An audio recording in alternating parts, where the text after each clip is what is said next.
اسرائیل فلسطین سے مسلمانوں کو نکالنا چاہتا ہے اور اس میں سازش ہے امریکہ کی بھی جو ان سے ملا ہوا ہے. ان کو غازہ چاہیے. وہ غازہ کچھ عیش کا علاقہ بنانا چاہتے ہیں جس میں ٹرمپ کی کمپنی کا ہاتھ ہے. اگر یہ سمجھتے ہیں کہ اس سے ایران جو ہے ہتھیار چھوڑ دے گا تو ان کی غلط فہمی ہے. یہ گردیں مٹا دیں گے اپنی، ہٹا دیں گے، کٹوا دیں گے، مگر گردیں جھکائیں گے نہیں. افسوس تو مجھے اس بات کا ہی ہے مسلم ممالک جو وہاں پہ ہیں کہ وہ چپ چاپ بیٹھے ہو تماشا دیکھ رہے ہیں. آج اس کا حال یہ ہے، کل دوسروں کا بھی حال ہوگا. میں آپ کو بتا دیتا ہوں کل دوسرے بھی اس میں آئیں گے اور امریکہ ان کو بھی ختم کرنے کی کوشش کرے گا.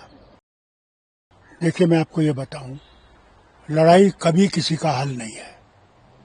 اب یوکرین اور رشیا کا دیکھیے، وہ لڑائی یوکرین نہیں لڑ رہی ہے، وہ ایک طرف سے امریکہ ہے، دوسری طرف سے روس ہے. نتیجہ کیا ہے کہ آج کون مر رہے ہیں؟ یوکرینین مر رہے ہیں. ان کا کوئی شہر بربادی کے بغیر نہیں رہا. کیا ملا؟ کیا کچھ حاصل ہوگا؟ یہ مصیبت اب ایران پہ آ گئی ہے. ایران سے پہلے فلسطینیوں پہ تھی. اسرائیل فلسطین سے مسلمانوں کو نکالنا چاہتا ہے اور اس میں سازش ہے امریکہ کی بھی جو ان سے ملا ہوا ہے. ان کو غازہ چاہیے. وہ غازہ کچھ عیش کا علاقہ بنانا چاہتے ہیں جس میں ٹرمپ کی کمپنی کا ہاتھ ہے. اس لیے وہاں پہ بھی کون مارے جا رہے ہیں؟ جو وہاں کے رہنے والے ہیں. ہزاروں میں مارے جا رہے ہیں، روز مارے جا رہے ہیں. یہاں تک کہ یونائٹڈ نیشنز جنرل اسمبلی میں ریزولوشن آیا تھا کہ اس کو روکو، کوئی ماننے والا نہیں دکھتا. اب ایران کا حال ہے، ایران پہ حملہ کیا جا رہا ہے. سمجھتے ہیں کہ ایران کو دبا دیں گے اور ایران پہ انہوں نے کہا تھا پہلے 2 ہفتے ہم سیز فائر کرتے ہیں، تب تک ہم دیکھیں گے، مت ہو سکتا ہے بات چیت سے حل نکلے گا. مگر ان کی یہ ہے کہ رجیم چینج کرنی ہے. کیا رجیم چینج کرنے سے کیا وہاں کوئی اچھی چیز بنے گی؟ کیا وہاں پہ کوئی اور چیز آئے گی جو ٹھیک ہوگی، اس سے بہتر ہوگی؟ تو جو ایران پہ آج یہ نیوکلیئر سائٹس پہ، اور دیکھیے یہ تو آج پہلی دفعہ نہیں ہے. امریکہ اور اسرائیل کا ہر وقت یہ رہا ہے موقف کہ ایران کو ہم نیوکلیئر ویپن بنانے نہیں دیں گے، نہیں دیں گے، اور اس پہ یہ لگے ہوئے ہیں. اور آج ثابت ہو گیا کہ ان کا مقصد تو وہی ہے اور کوئی مقصد تو ہے نہیں ان کا، اسی کو ختم کرنے کی بات کر رہے ہیں. تو میں آپ سے کہوں کہ اگر یہ سمجھتے ہیں کہ اس سے ایران جو ہے ہتھیار چھوڑ دے گا تو ان کی غلط فہمی ہے. ایران کربلا کو یاد رکھتا ہے اور یہ سمجھتا ہے یہ دوسرا کربلا ہے. جس طرح ان پہ حملہ کیا جا رہا ہے، یہ گردیں مٹا دیں گے اپنی، ہٹا دیں گے، کٹوا دیں گے، مگر گردیں جھکائیں گے نہیں. وہی تو حسین نے علیہ السلام نے بھی یہی کیا تھا. انہوں نے مانا نہیں، انہوں نے کہا نہیں، جب تم بربریت پہ ہو، میں بربریت کے خلاف لڑنے آیا ہوں. لوگوں نے بہت وعدے کیے تھے ان کے ساتھ لڑیں گے، 72 رہ گئے، مگر 72 میں سے ایک بھی نہیں بچا، مگر بھاگا نہیں. ان کے سر نیزوں پہ کھڑے کر دیے گئے. اس نے اسلام کو زندہ کیا. تو ایران پر اس طرح کا حملہ کرنا کیا ایک انڈیکیشن ہے یہ ورلڈ وار کی طرف جا رہا ہے؟ انٹرنیشنل ہو سکتا ہے. افسوس تو مجھے اس بات کا ہی ہے مسلم ممالک جو وہاں پہ ہیں کہ وہ چپ چاپ بیٹھے ہو تماشا دیکھ رہے ہیں. آج اس کا حال یہ ہے، کل دوسروں کا بھی حال ہوگا. میں آپ کو بتا دیتا ہوں کل دوسرے بھی اس میں آئیں گے اور امریکہ ان کو بھی ختم کرنے کی کوشش کرے گا. جو آج خاموش ہے، جو آج خاموش ہے، مگر مجھے پورا یقین ہے ان پر بھی باری ہے کہ ان کی باری آئے گی، ضرور آئے گی.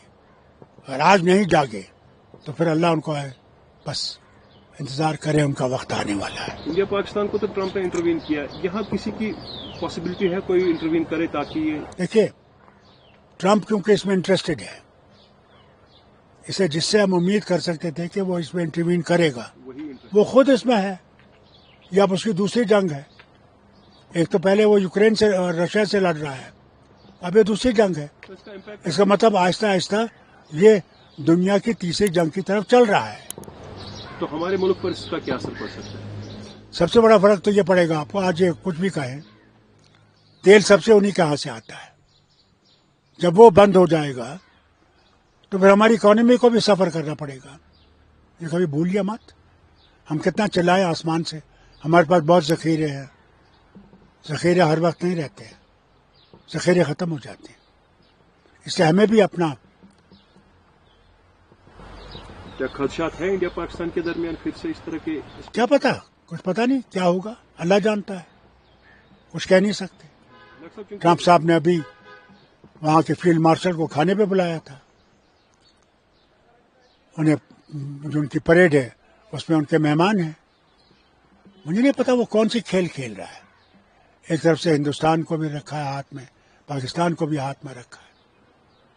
کیا پتا وہ کیا کرنا چاہتا ہے. ڈاکٹر صاحب جو پہلگام میں اٹیک ہوا تھا، آج ابھی آدھا گھنٹہ پہلے رپورٹ آئی، این آئی نے 2 لوگوں کو اریسٹ کیا ہے جو اس میں انوالو ہے، جنہوں نے اٹیک کرنے والے ملیٹنٹس کو فیلسٹیٹ کیا تھا، وہاں پہ سپیس دی تھی. اب پتہ لگے گا ان سے وہ کون تھے، کہاں سے آئے تھے. پہلگام تو جنہوں نے، اگر یہ صحیح ان نے پکڑے ہیں تو ہمارے لیے تو بہت اچھی بات ہے کہ آہستہ آہستہ ہم اس جگہ پہنچ جائیں گے جنہوں نے پہلگام جن نے پہلگام کا یہ اٹیک کیا ہے، اور ہماری ساری معاشرت کو ختم کرنے کی کوشش کی گئی.